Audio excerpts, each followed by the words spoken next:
Morning and welcome to the Hawaii State Senate, room 229, for our February 10th, 9:30 a.m. joint agenda between the Senate Commerce and Consumer Protection Committee and the Senate Housing Committee.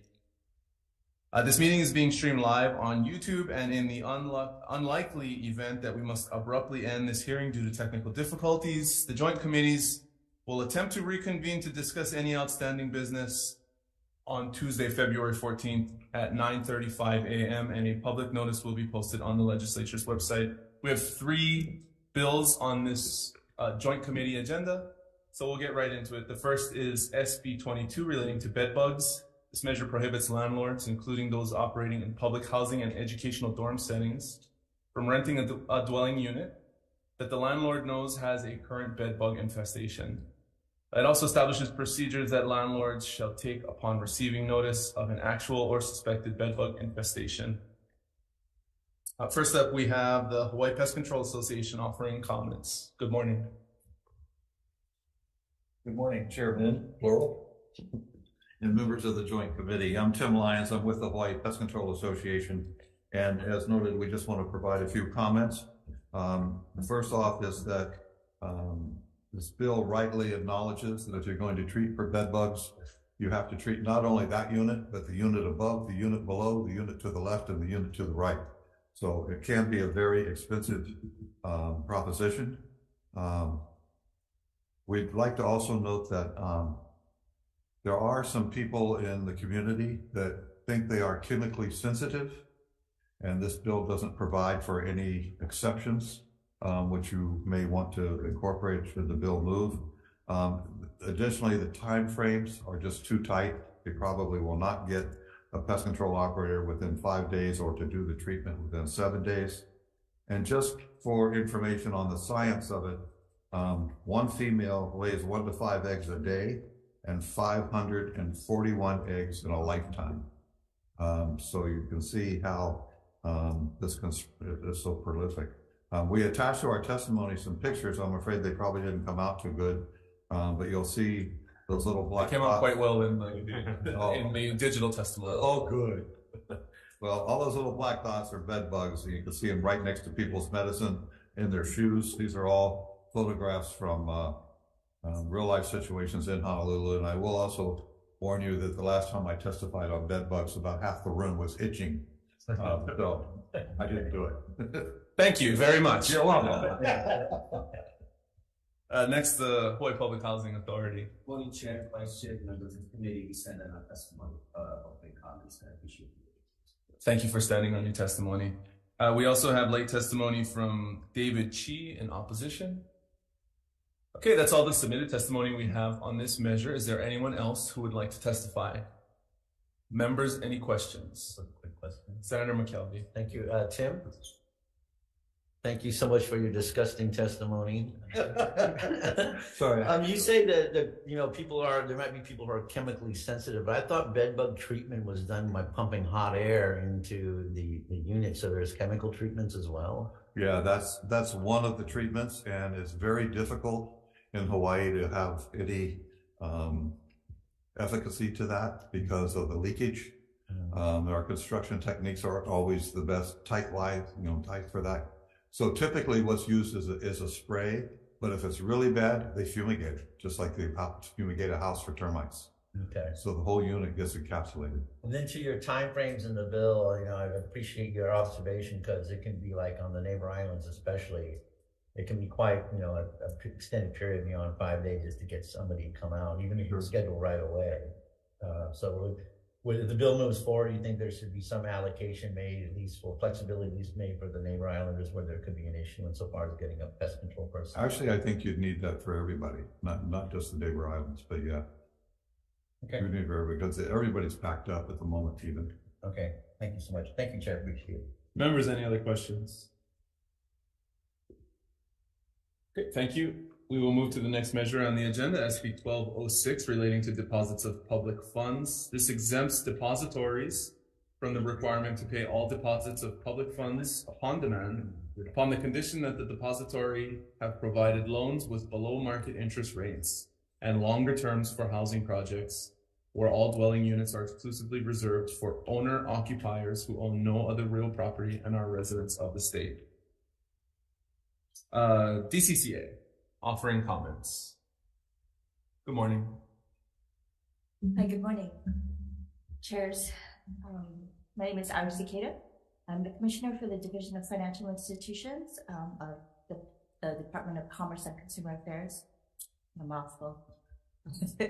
The department differs to the Department of Budget and Finance as it has oversight over public funds. And we're just offering comments on the effect of holding the public funds by the depositories. And we're concerned that it appears that the exception provides that the depositories would not have to hold these public funds on a 1-to-1 ratio as they have to right now. And we think that if there was a financial crisis, the state would want back all of its funds that it had deposited into these financial institutions. So I'd be available for questions. Thank you. Thank you very much. Next, we have the Department of Budget and Finance offering comments. Good morning, Chair, Vice Chair Louis Oliver, Department of Budget and Finance. We will stand on our written testimony, providing comments, noting our concern to the bill. Thank you for standing on your testimony. That appears to be all the submitted testimony we have. Is there anyone else online or in the room who would like to testify? Members, questions? Okay, seeing none, we'll move to the last measure on the joint agenda, and I will defer to the co-chair from the Housing Committee. Thank you very much. The last measure today is Senate Bill 863 relating to housing, establishes the Hawaii Residential Developers Loan Corporation for the purpose of guaranteeing and insuring loans made by private financial institutions to developers of residential housing for Hawaii residents who will be owner occupants and own no other real property. Our first testifier is the Department of Budget and Finance with comments. The department will stand on it. Thank you. Followed by DCCA with comments.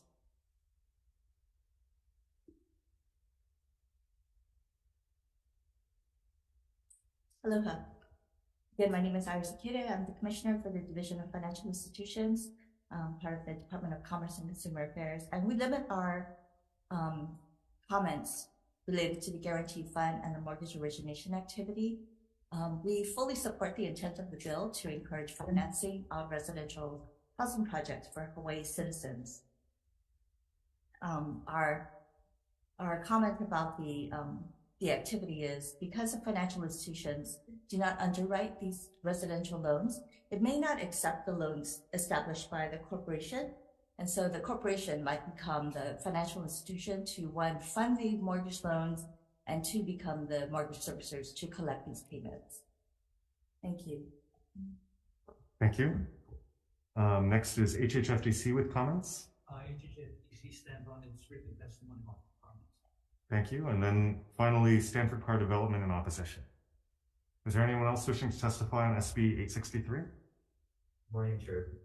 My name is Scott Murakami. I'm representing Director Sadayasu.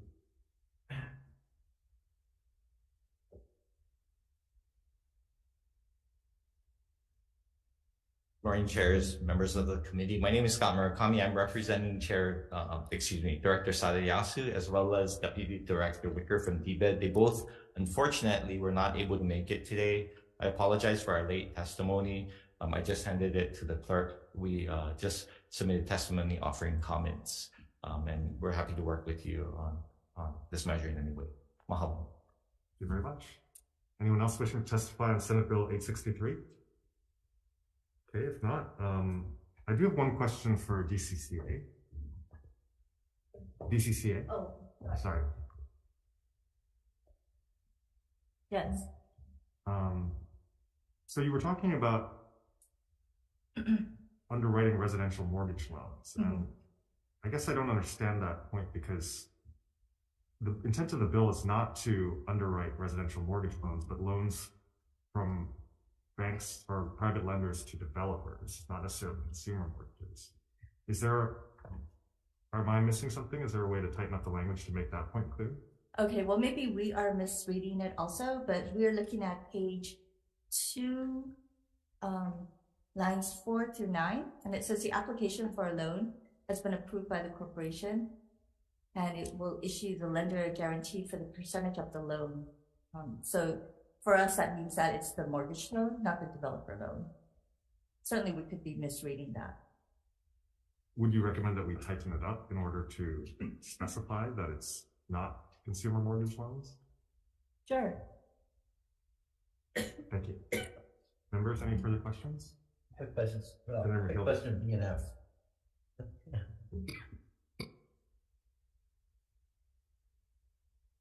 Here's a real fast one. So you said rather than doing this, that we should try to increase funding to the existing loan programs that we currently have, right? Yes, I mean, the But state does. Yeah, state does. But on those ones, we have federal money that goes into those as well, right? Like HUD monies and such from the federal side. Well, I'm specifically talking about like the Hawaii Housing Finance and Development Corporation that does receive federal support through the issuance of tax-exempt financing that developers can take advantage of when they develop their financing stack for these projects. But under that, when we have that federal stream coming in, we can't direct this kinds of money just only to Hawaii residents, to Hawaii. Because one of the problems obviously has been when we have these funding mechanisms using federal HUD monies, it has to be open to everybody. And I think that the intent of the bill is to try to create a stream that can be directed strictly towards Hawaii residents. Anytime you include federal money or public money for that matter, I mean, there are provisions such as the Commerce Clause and the Dormant Commerce Clause that doesn't allow you to discriminate between citizens of the United States. You are correct. So even with only solely state funds, we could direct it towards the parameters that are outlined in the bill? I would have to defer to the Attorney General's office for that, but and it all pretty much depends on, you know, how it's crafted, but that is my understanding. Yeah. Okay, appreciate it. Thank you, Chair, for allowing me that question. Thank you, Chair. Hang on, sorry, Goose. So I guess in a nutshell, question for you, you see this as possibly being redundant? Yes, because we do have some programs within the state that does it. I mean, there could always be the addition of other programs, but at this point in time, the administration has taken an approach by significantly providing funding for the existing rental housing revolving fund as well as the dwelling unit revolving fund. Okay, thank you, Chair. Thank you. Any further questions? Thanks. Okay, if not, that brings us to the end of the agenda today. Shall we recess for decision making? Yep. Okay. We're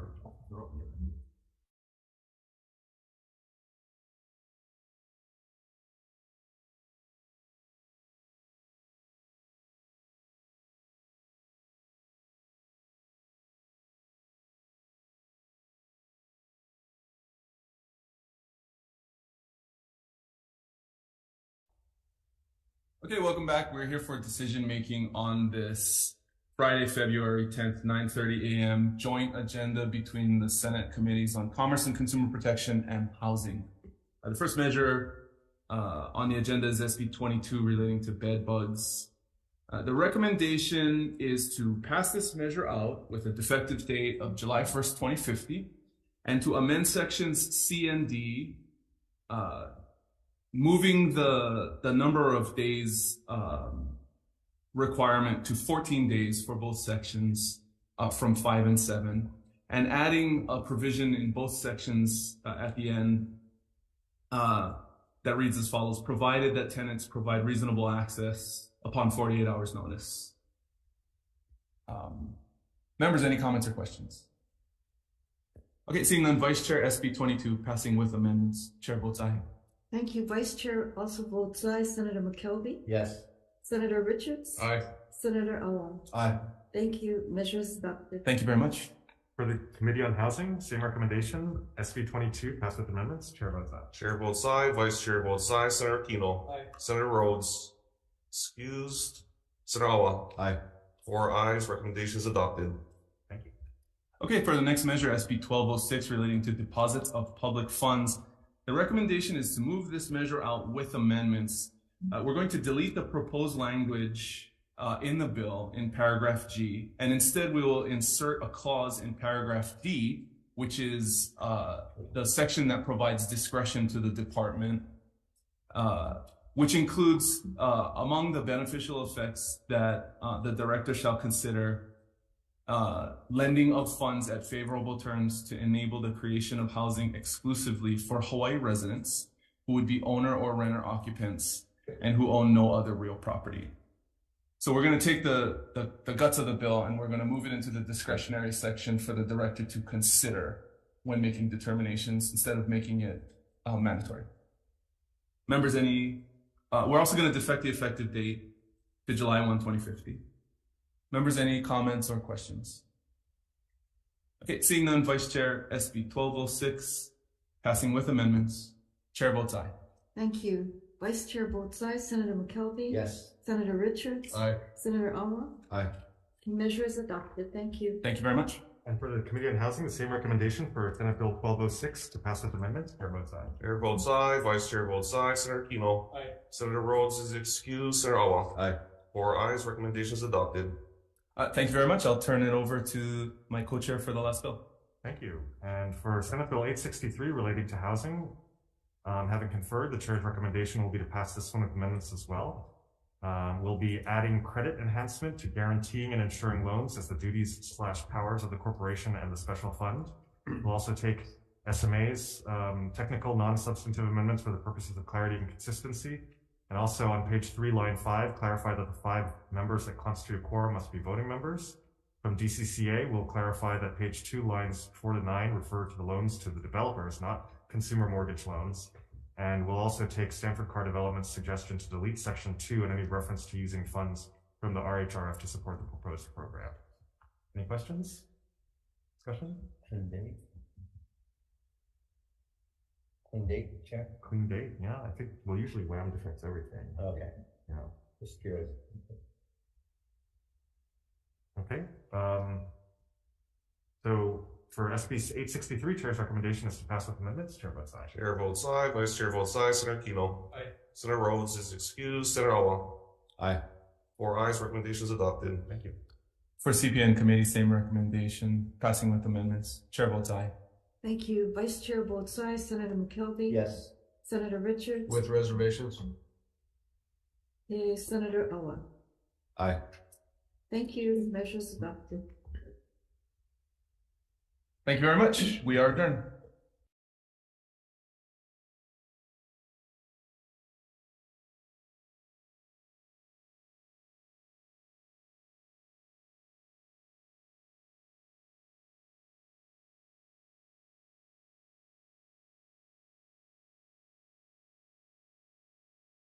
Again.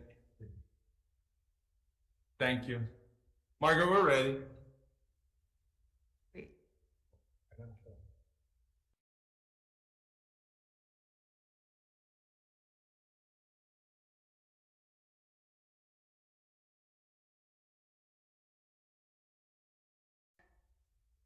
Okay, good morning and welcome to the Senate Committee on Commerce and Consumer Protection for our 9:40 a.m. February 10th hearing in room 229 to consider 4 bills on our 9:40 a.m. agenda. Quick note before we get started: in the unlikely event that we must abruptly end this hearing due to technical difficulties, the committee will try to reconvene and discuss any outstanding business on Tuesday, February 14th at 9:35 a.m. And a public notice will be posted on the legislature's website. It was windy today, so just in case, that's where we'll be if things go awry. The first measure on the agenda is SB 1468 relating to right of entry for professional surveyors. First up, we have the Attorney General's office offering comments. Good morning, Chair, Vice Chair, members of the committee, Christopher Leong, Deputy Attorney General. The department did offer some comments on this bill, as well as proposed amendments, in the interest of correcting some inconsistencies in language and such, and in the interest of moving the bill forward. I do want to start the testimony as we did in our written, just by kind of presenting the a general concern that because this bill would, if enacted, by operation of law, enable persons to access property, of someone who isn't necessarily consenting to that entry. And so there is a potential constitutional problem in that it could give rise to a takings claim against the government, could also give rise to a civil claim against the original landowner who actually is requesting the survey. And there's a Supreme Court case that we mentioned, which is a 2021 case, the Cedar Point case, which is a very recent case and still sort of playing out as to what its effects will be. But even given that concern, we do go on to make some recommended language amendments in the bill, and you have that. So I'm not going to go through that line by line. But if you have any questions, I will remain and be available. Thank you very much. Next, we have for the HLSA, Joanne Williamson in support. Good morning. Good morning. Mr. Chair, Vice Chair, members of the committee, thanks. I'm Joanne Williamson. I've been a surveyor in the state of Hawaii for 30 years, licensed director of Hawaii Land Surveyors Association, and the director of the board of National Society of Professional Surveyors. I stand by my written testimony. There are 26 other states that have right of entry laws, and we feel that this is protecting the profession as well as protecting the public. We would like to include additional language after talking to other groups that had interest to protect the landowners of that is being that the right of entry is being used on, neighboring landowners, the adjoiners. A landowner or person with interest in a property involved in the survey shall give notice to the surveyor that first, the survey as scheduled will disrupt or interfere with the operations on the property involved. In the case of an agricultural property, maybe specifically that is doing spraying or something, there's operations happening. We cannot enter at that time, and that there are areas requiring special care because of landscaping, historic preservation significance, endangered or threatened species, or hazardous conditions.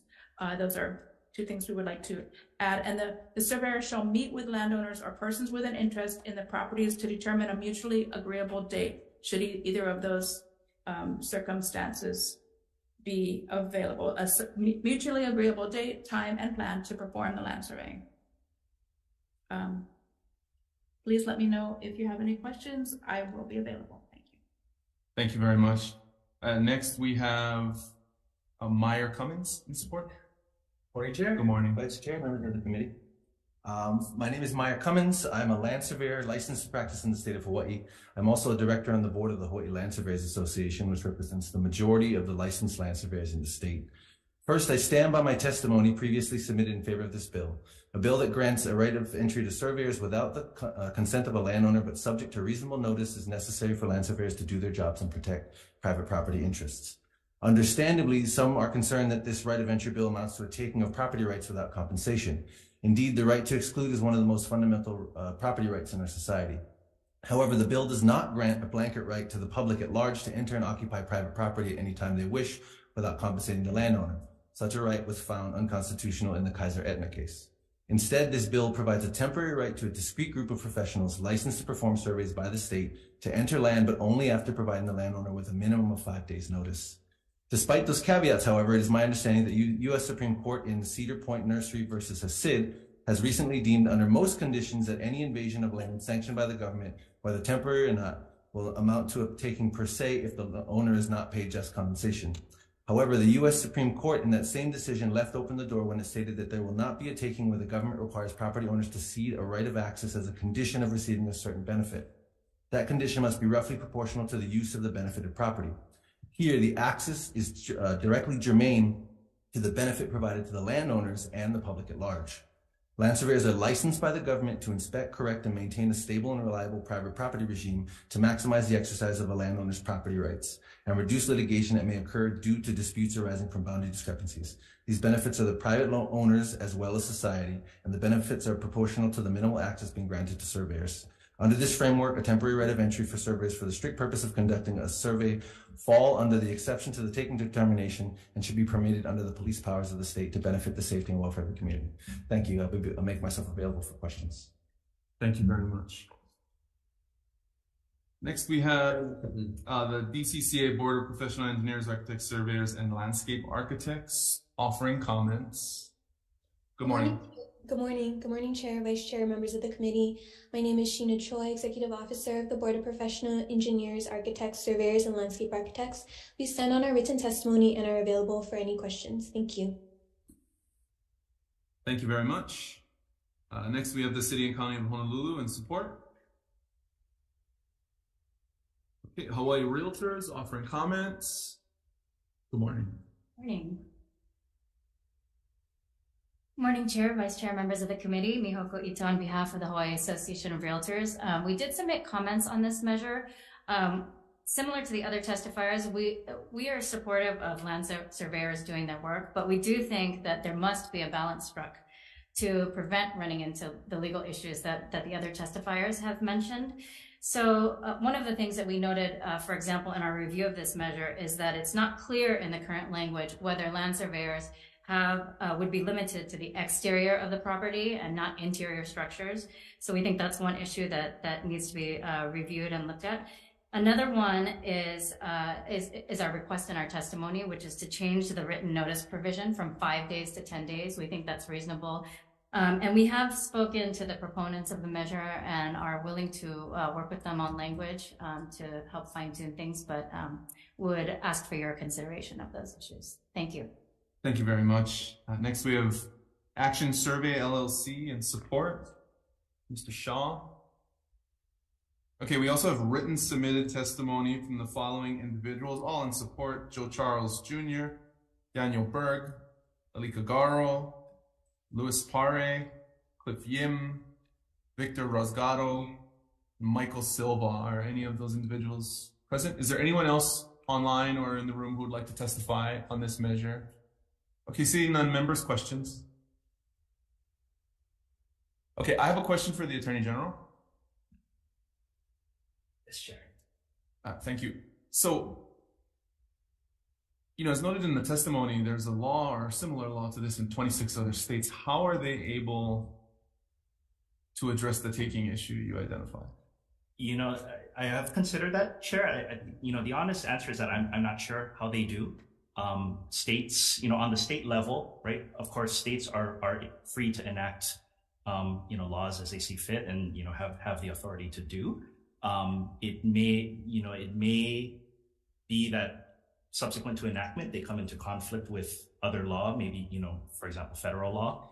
And I from what I reviewed, from these other states that have enacted the laws, I think it just seems that in practice, there haven't been claims raised, and I think that's that's the best outcome. And if we enact this law here, so to date, the Attorney General's analysis indicates that passing this measure as drafted would expose the state to potential takings liability. But haven't I articulated or identified an exception to that? Potentially, yes. Okay, so Mr. Cummins in his testimony at the table here identified a loophole in that analysis relating to benefits to the adjacent landowner. You don't necessarily have to answer right now, but I'm wondering if we specifically articulated those benefits in the statute, if that might change things. That's an interesting question. I think that could help, and I'd like to take you up on maybe getting back to you on that, but I think it could. Okay, yeah. Thank you. Thank you. Any follow-up questions? Okay, I have a question for the realtors. Thank you. Thank you, Mihoko. Serious question. If we're dealing with a recalcitrant adjacent landowner, will 5 more days of notice really impact their decision to refuse consent? That's a good question, Chair. I appreciate the question. I think there is a concern regarding recalcitrant owners, I understand, but I think this is more to address, you know, that adjacent landowners that might not be able to respond right away, and to give a little bit more of a cushion for landowners who are going to respond. The recalcitrant ones, I think, you know, that's a interesting question. So perhaps intended for maybe the absentee landowner. Possibly, yes. Okay. Yeah. Thank you. Thank you. Members, any other questions? Okay, we'll move to the next measure.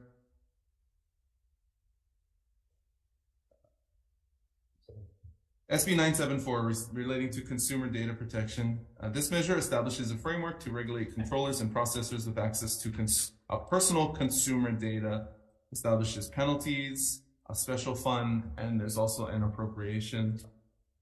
First up, we have,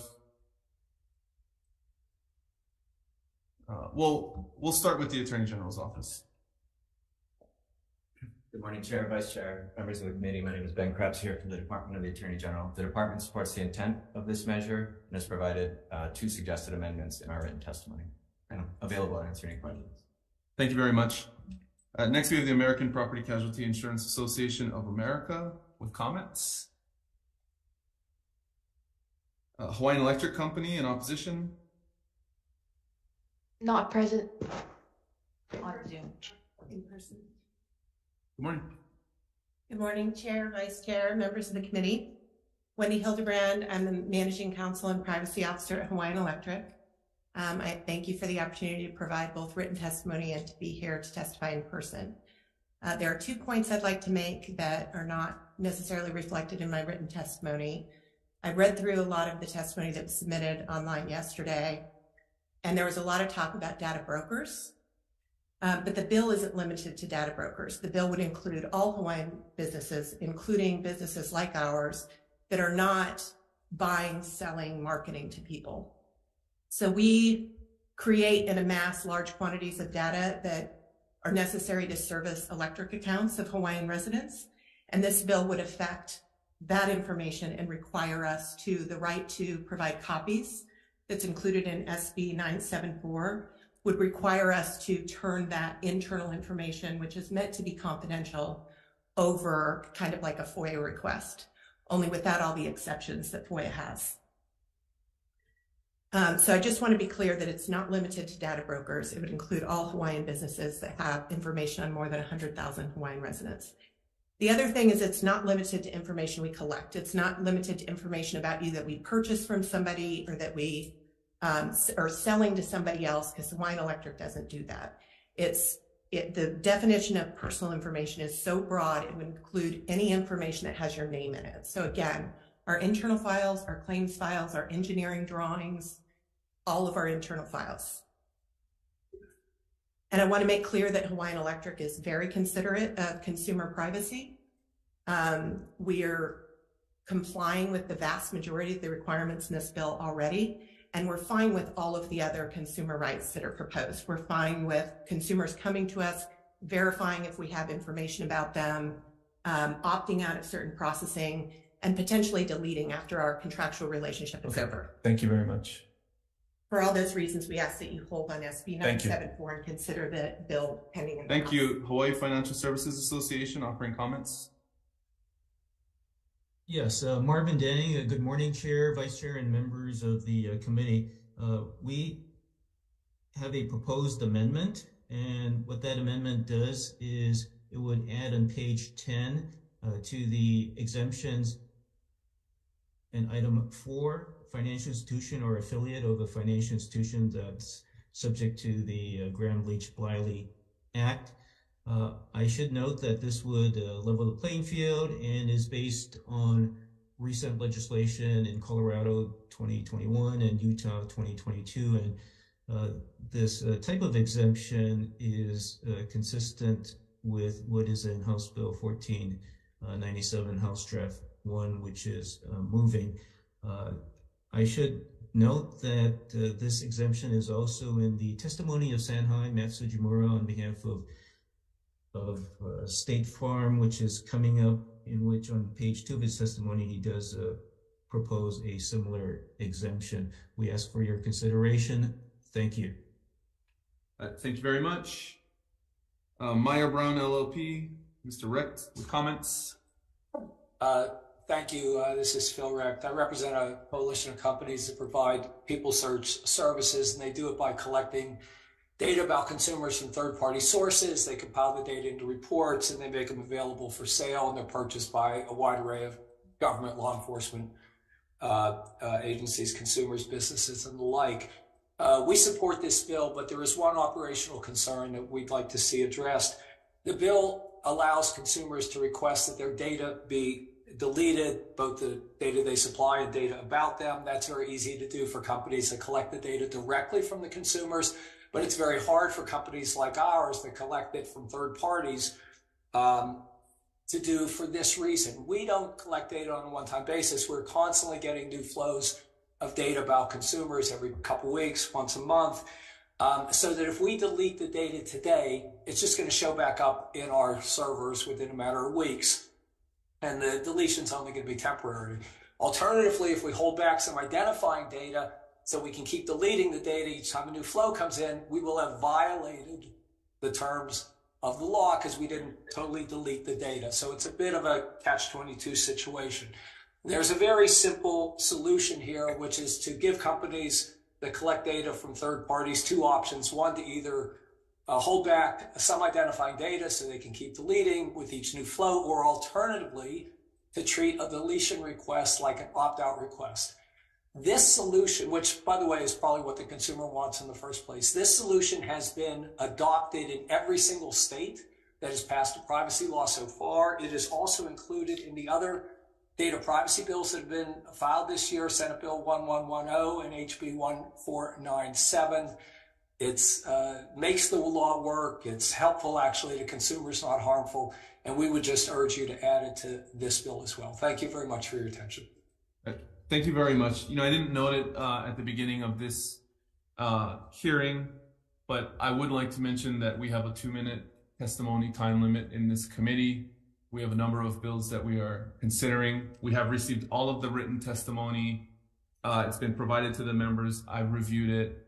So I would ask you if you need to clarify or add to your written remarks, please feel free to do so. Otherwise, we welcome you to stand on your comments because we have already read them. Moving on to the retail merchants of Hawaii in opposition. Okay, thank you. State Farm in opposition. The California Privacy Protection Agency offering comments. Good morning.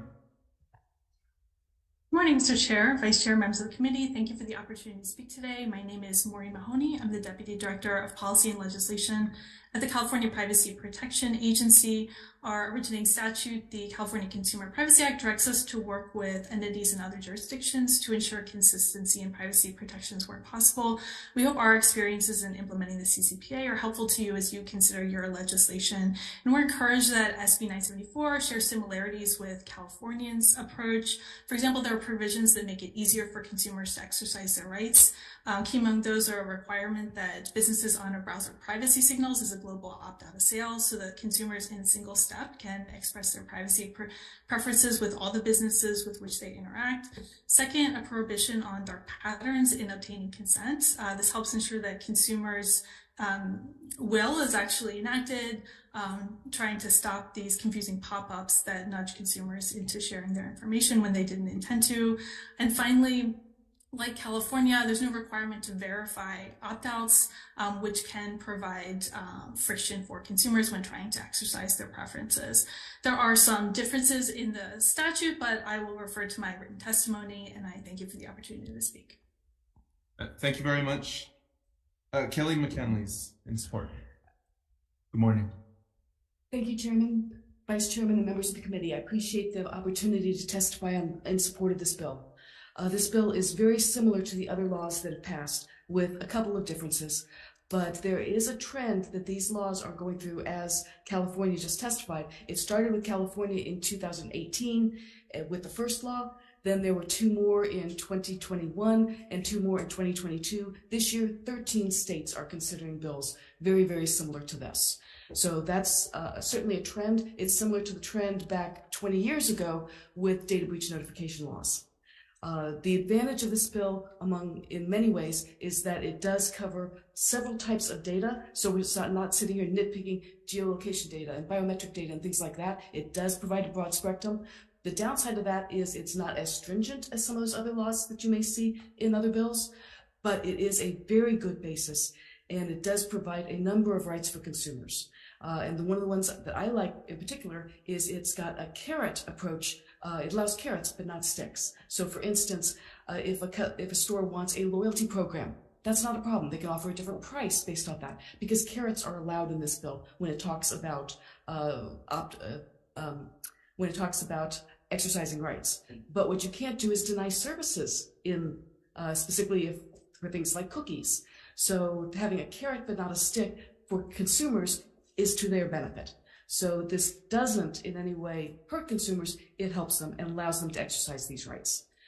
Thank you for the chance to testify, and I'm available for questions if you have any. Thank you very much. The following individuals and organizations also submitted written testimony, but indicated they would not be present. If you are present and would like to testify, just raise your hand or indicate to IT that you'd like to testify. We have the Department of Budget and Finance offering comments, the Hawaii Insurers Council with comments, the State Privacy and Security Coalition with comments, NAMIC in opposition, Robin Miyajima in support, Hunter Hebelin in support, and TechNet offering comments. Is there anyone else who would like to testify? Members, questions? Good question. Senator McKelvey. Tight agenda.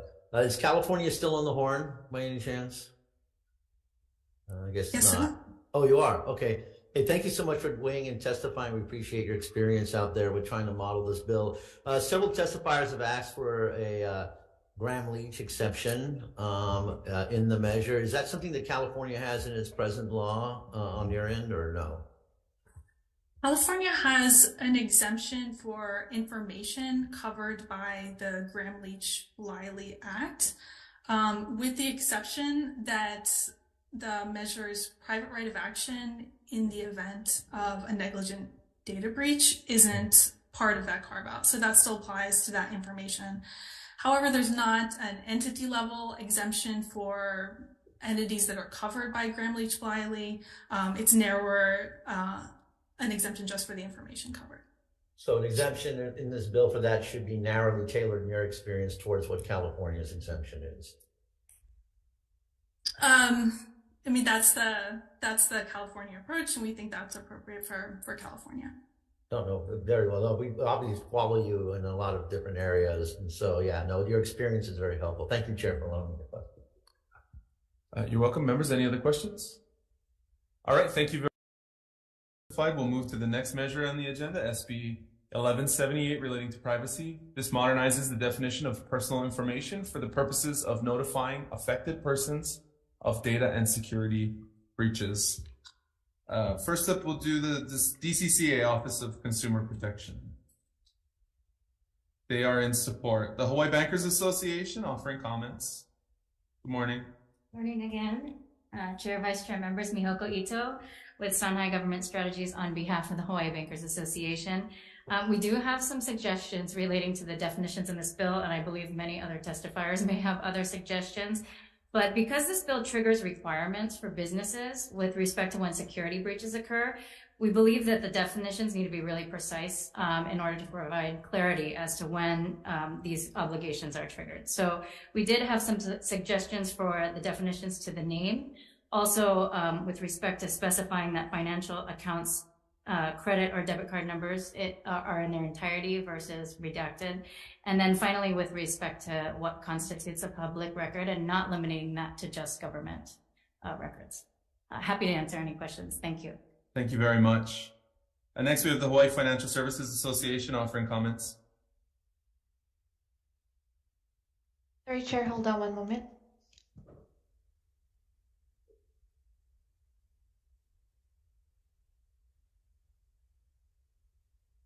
Good morning, Hello. Chair, Vice. Oh. Go ahead, Marvin.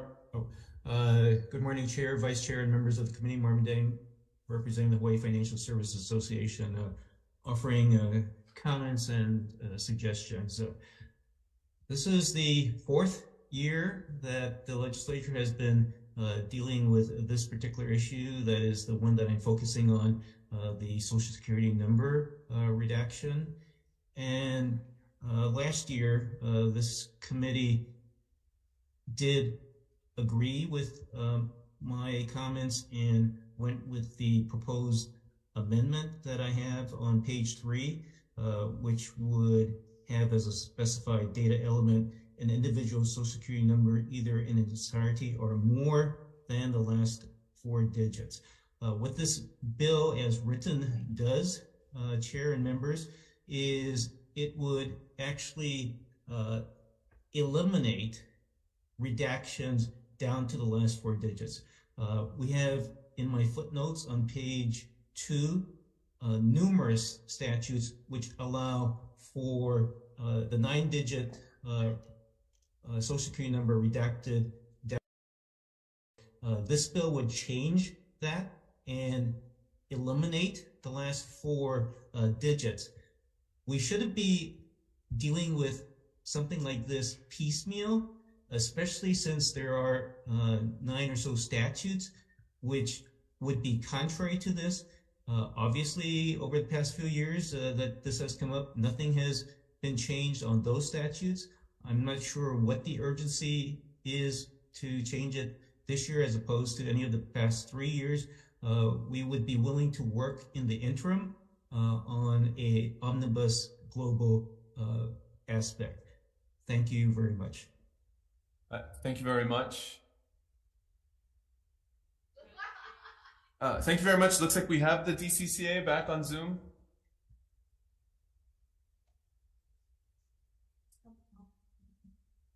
Good morning. Good morning.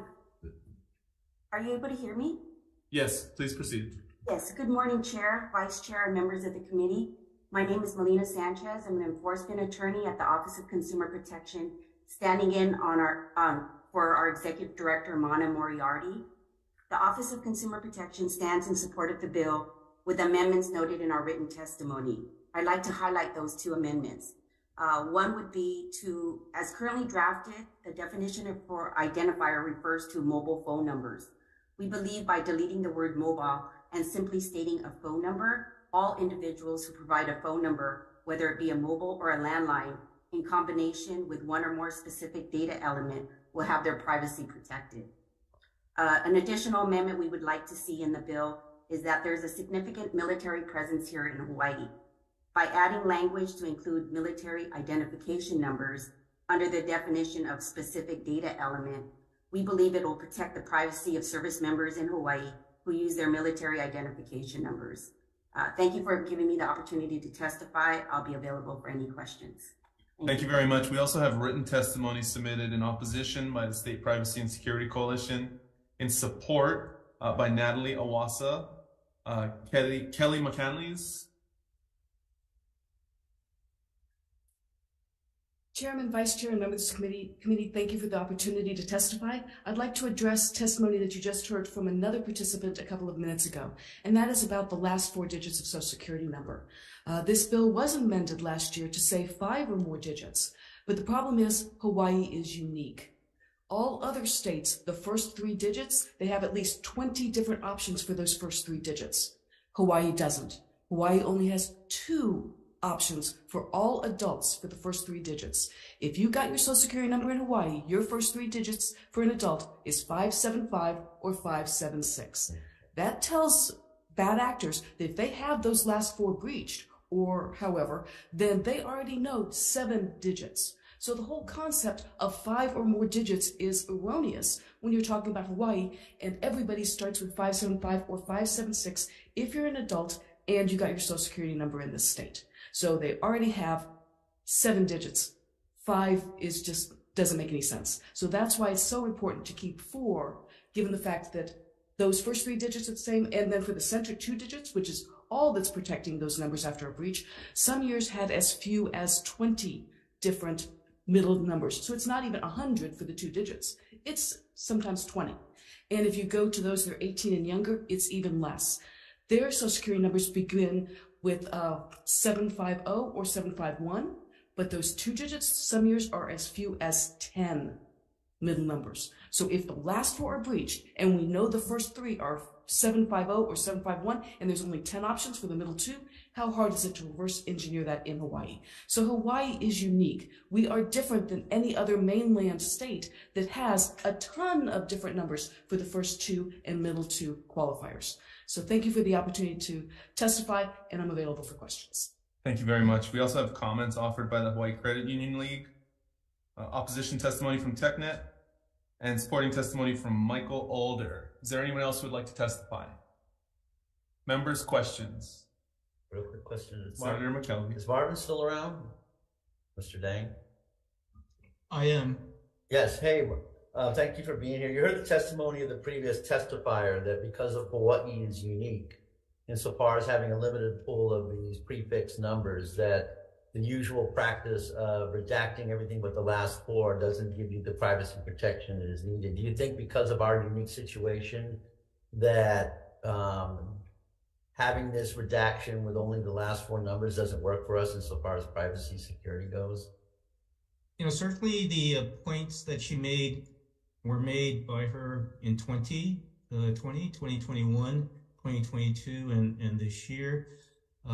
All I'm suggesting is that if we are to make a change in this bill, we would probably have to change 9 statutes. I've neglected to mention the court rules allow redaction, in other words, showing the last 4 digits. These approaches, I think, need to be done globally. What good does it do to just change this one particular section when you have other statutes and the court rules that do permit showing the last 4 digits? It's got to be done on a holistic global basis. And besides, what evidence do we have that there has been specific breaches related to this particular aspect here? All we have is generalities, the same testimonies the past 3 years. Okay. No, thank you for very much. Appreciate it. We got to start somewhere though. And for the just to let everybody know, they have paid services which allow you to look up court records, and I was able to brute force my own number using just the last 4 digits in the information that the testifier gave. So thank you, Chair. Thank you. Members, any other testimony? Questions for testifiers? Okay, seeing none, we'll move to the last measure on the agenda. I would like to note we are running short on time. We, again, have received your written testimony. So please take your allotted time to clarify or add any additions. But if not, then please, I encourage you to stand on your testimony so that we can keep things moving. We do have one more agenda after this one. SB 1130 relating to activity desks makes a principal of an activity desk liable for any financial deficiency when the activity desk client trust account is insufficient to pay consumers or activity providers. First up, we have the DCCA offering comments. Good morning.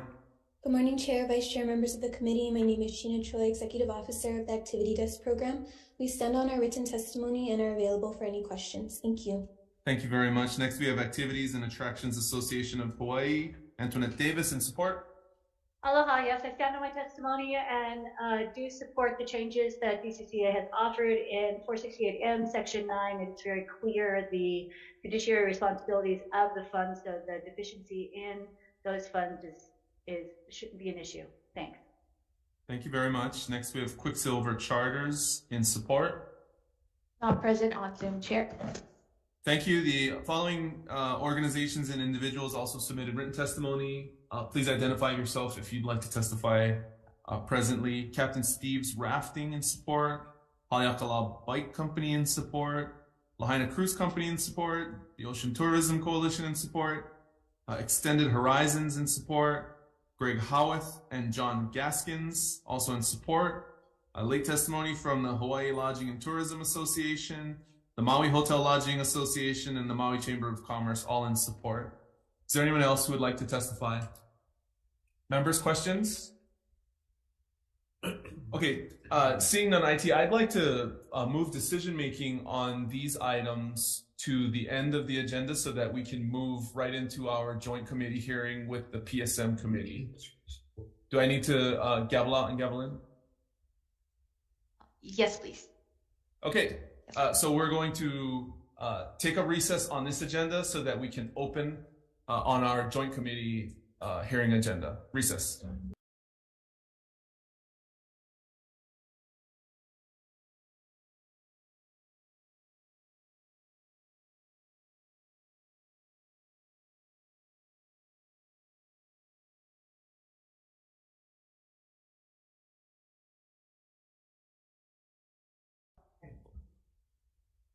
Thank you for your patience. We have the Committee on Commerce and Consumer Protection and a joint committee with the Committee on Public Safety, Intergovernmental and Military Affairs. It is miraculously 10 o'clock in room 229. We have one measure on this agenda, that is Senate Bill 33. On our testifiers list, this is regarding firearms ammunition. On our testifiers list, we have Marcus Tanaka, who may be joining us via Zoom. IT, is Marcus there? Nope. Okay. Yes, we also. Oh, Marcus is driving. Mr. Tanaka, please pull over if you'd like to submit testimony. I'll come back later. Fine, give me 2 minutes. Okay, we'll come back to you. Jason Wolford may be joining us via Zoom as well. Okay. Yes, good morning, Chair, and good morning, Chair, Vice Chair, and members of the committee. My name is Jason Wolford. I'm a firearms instructor here on Maui. I oppose this bill strongly on various reasons, and I'd like to clarify my testimony that I may have not included.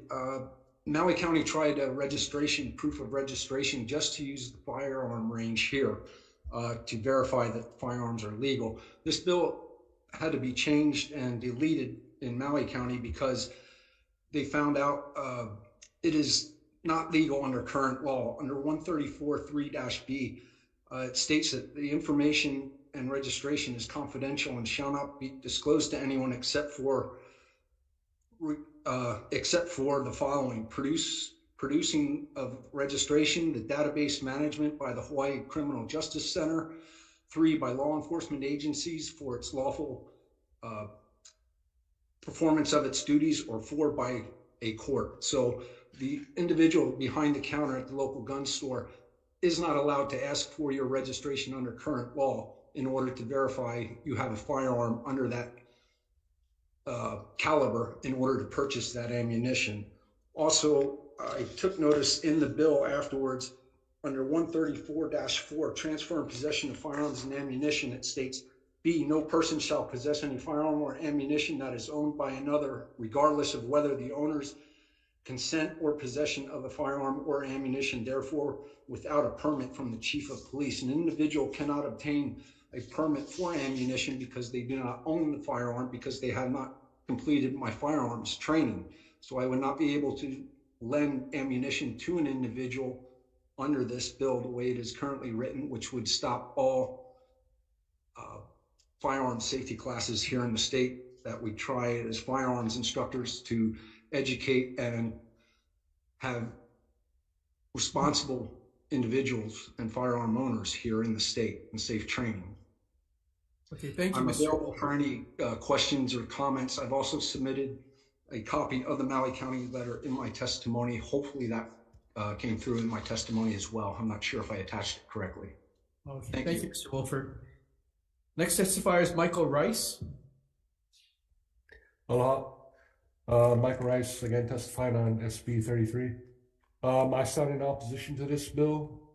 As was mentioned before, it would be illegal under current law, and quite frankly, it won't stop criminals from getting their hands on ammunition. Usually when a criminal buys a gun, they get it like this. They get the ammo on the gun in a Ziploc bag, and when they run out, they usually just either sell the gun back to their dealer to get a new one, or go to the dealer. I would even imagine half of them, if you ask them, oh, what caliber is your gun? Oh, I don't know, one Glock. But it's probably a high point. What else to say? My apologies. There's also problems like what it mentioned shell casings. What if I want to recycle my ammunition? Do I need to go to the ammunition recycler, see his gun registration permit to exchange my brass casings for money? If they get exempted, what stops criminals from going and using them to go buy shell casings to go reload their own ammo? I mean, we've already seen a lot of these recyclers taking in what should be known as a stolen catalytic converter. So there's already crooked ones out there. It's not going to stop this. And it's basically just going to be a hassle. And I've noticed several problems with it on the HPD side too. Like I got to go get all my registrations updated with a alternate person if I want them to buy ammo on my behalf. So I need to go down to HPD. I've got 7 guns currently. So I gotta have a person for each one of those. That's gonna be 14 copies that need to be printed out from HPD. And what happens if I decide next week, oh no, I don't want Tom to be my designated anymore. I'll have Brad be my designated. And then now I gotta go back, give all those back to HPD to destroy, go update all that. And how does HPD know I didn't just keep a few copies that said Tom on it? Thank you, Mr. Rice. You hit your 2-minute limit. All right, thank you. Move on to the next testifier. That's Adrian Flack. Adrian's not present on Zoom chair, and Marcus Tanaka is parked. Okay, thank you, Mr. Tanaka. We'll come back to you to share your testimony in 2 minutes. Hello? Oh, we can see Mr. Tanaka and he disappeared. Maybe he will reappear in a moment. We're going to move on. Oh, sorry. Is Mr. Tanaka ready? Yeah. Can you hear me? Yes, I see some other gentleman. Okay, can you hear me? Oh, yes, I can hear you. Okay, so, this bill is designed to keep prohibited people from buying ammunition. Okay, so a felon, they're buying ammo because they have a gun. So they're already breaking that law. Okay, they're probably carrying that gun in public, so I doubt they were issued a concealed carry weapons permit. And the reason why a felon has a gun is to do felon stuff with it. So robbing people, shooting people, active shooter, whatever they want to do. So they already broke multiple of Hawaii's laws and federal laws. So this is rhetorical because I know you guys kind of answer this question or answer questions, but do you think having one more law like this is going to stop a felon from acquiring ammo? They're going to get it regardless. And it's not like they buy a high volume of ammo because they don't go to the range and practice like your everyday citizen. Pre-COVID, or not pre-COVID, before the range shut down, between me and my wife, we would shoot about 600 rounds of ammunition a month. And that's on the low end. Felon probably gets one box of 50 bullets, and that'll last them years because they don't practice. Yeah, so it's more paperwork for HPD because for the alternate designated person, are they going to have the time and resources to do the background check on this alternate? Because what's the point of alternate if they're not going to check their background? Can they use the background check system for this purpose? I don't think they can because they're not purchasing a firearm. So those are all things to consider. Thank you. Thank you, Marcus. Thank you for pulling over. Ryan Tinahero has indicated he would be here in person. Remember, Andrew Namiki Roberts. Hi, good morning, Chair, Vice Chair. Thank you for hearing me today. I have some of the similar concerns where this won't affect actual crime. It will have little to no effect because criminals don't go to gun stores to obtain firearms or ammunition. They obtain them illegally via theft or store purchases. Another thing I'd like to point out with this is my registration for my firearms contains my social security number. Now I'm being forced to disclose my social security number to a third party that has no business seeing it. which is actually a violation of federal law under the 1974 Public Act, the Privacy Act, Section 7. It reads, "It shall be unlawful for any federal, state, or local government agency to deny any individual any right, benefit, or privilege provided by law because of such individual's refusal to disclose his security number." So that would be a violation of federal law to force me to provide my registration to them. The other thing I would like to point out is I'm issued a concealed carry license. I'm qualified in the state to carry a firearm. And now I'm having to carry additional paperwork and additional papers just to be able to buy ammunition for something that I already own. This law serves no public purpose. Criminals will not comply with it. They obtain their firearms illegally anyway.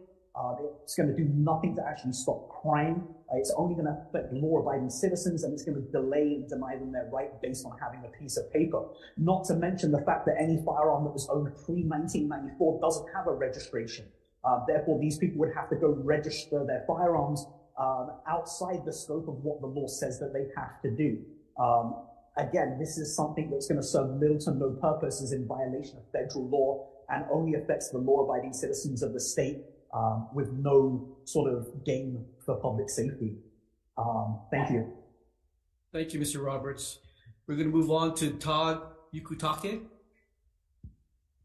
Aloha committee, Todd Yukutake. I also represent the Hawaii Firearms Coalition and also Hawaii's firearms instructors. I'm a master firearm instructor, mentor other new shooters, and also mentor other instructors here in Hawaii. This bill has many problems listed on my testimony.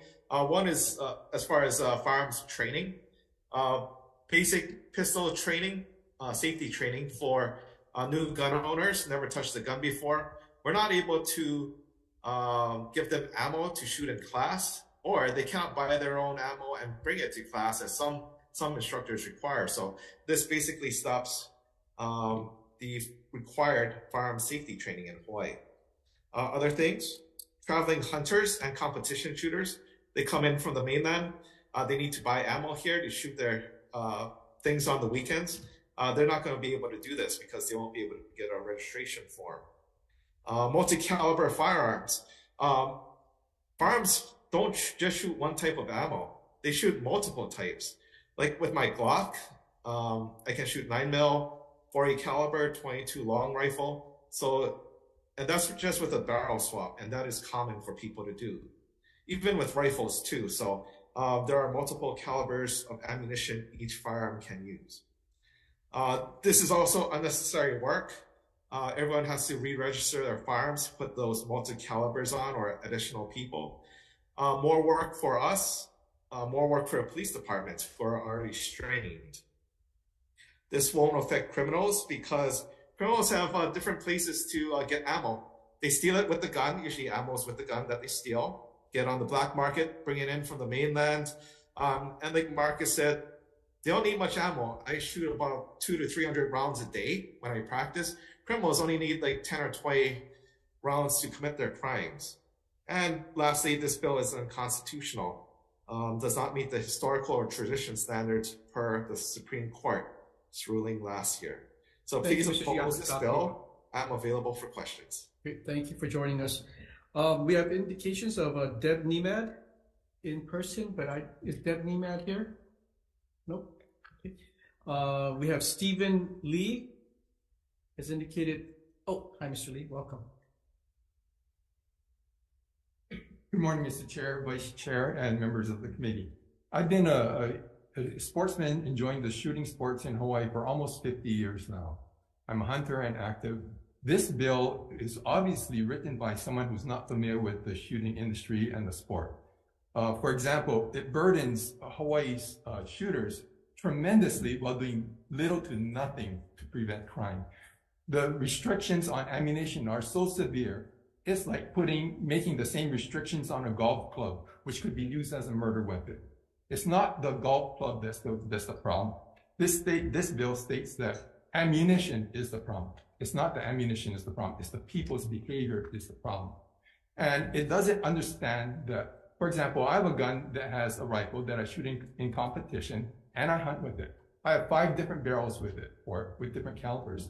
I recently about 3 years ago, Hawai'i came out with a new advanced rifle cartridge, a very small cartridge that's good for accuracy and target.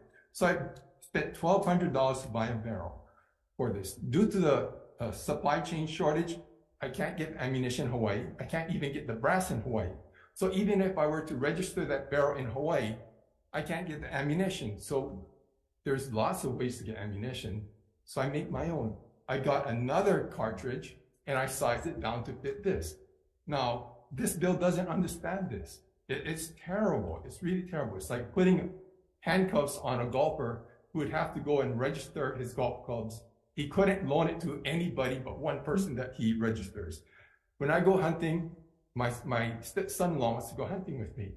He's a police officer, but he's not my designated, registered, person for my gun. I couldn't give him a bullet to shoot and go hunting with me, even though he's a police officer.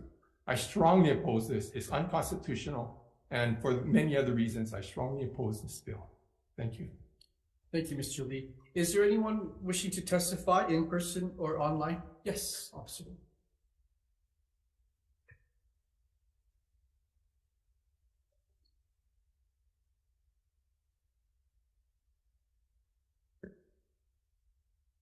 Good morning, Chair, Vice Chair, Committee. I'm Major Joseph Trinidad, Home Police Department. I have the Records and ID Division, which has firearms. We stand by submitted written testimony, and we urge you to oppose this bill. I have any questions? I'm here to answer. Okay, we're going to take questions at the end. Okay. Thank you, Major Trinidad. Is there anyone else wishing to testify online or in person? If not, members of both committees, any questions? You can get a copy of this. Yeah, Major Trinidad, did you submit written testimony? I don't see it. Yeah. Okay. If you could, have copies? Yeah, make a copy and give it to. Okay. Like for can I? Us to look it over. Here, can I first read it and I can just, or maybe you can summarize it? Yep. Oh, it's short and sweet. Okay. I didn't see it. Again, Chair and Committee, Major Joseph Trinidad, Home Police Department. The Home Police Department opposes Senate Bill number 33 relating to firearms ammunition. This bill is requiring the acquisition and ownership of ammunition to be treated like firearms, which includes a criminal background check. The Home Police Department has no ability to support this bill as it requires a background check, which is legally allowed for firearms as outlined by Section 846-2.743 of the Hawaii Revised Statutes and does not include ammunition. The Home Police Department urges you to oppose Senate Bill number 33. We appreciate the committee's consideration of these concerns. Thank you for the opportunity to testify. Thank you, Major. You could provide that written testimony to. Yes, sir. Can you, officer? Okay. Okay, now I have to follow up. Okay, sure. Yeah, sure. Thank you for being here. Yes, sir. Your testimony indicates that you oppose it because it doesn't exist in the statute, and the bill is proposing to change the statute.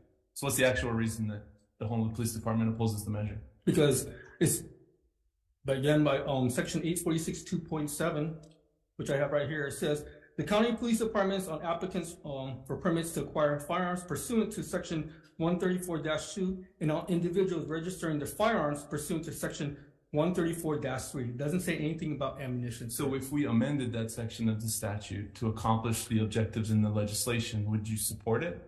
We would we'll take that in consideration. I don't want to give you an answer at this time, sir.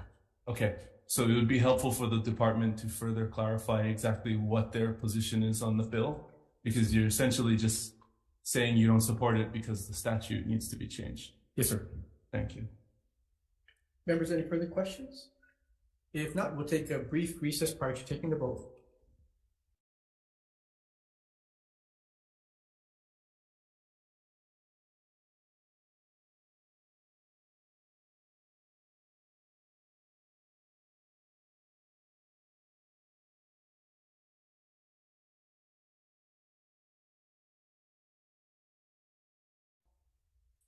Thank you for your patience. We're back to our Joint Committee on Public Safety and Intergovernmental Affairs and our good friends from the Committee on Commerce and Consumer Protection.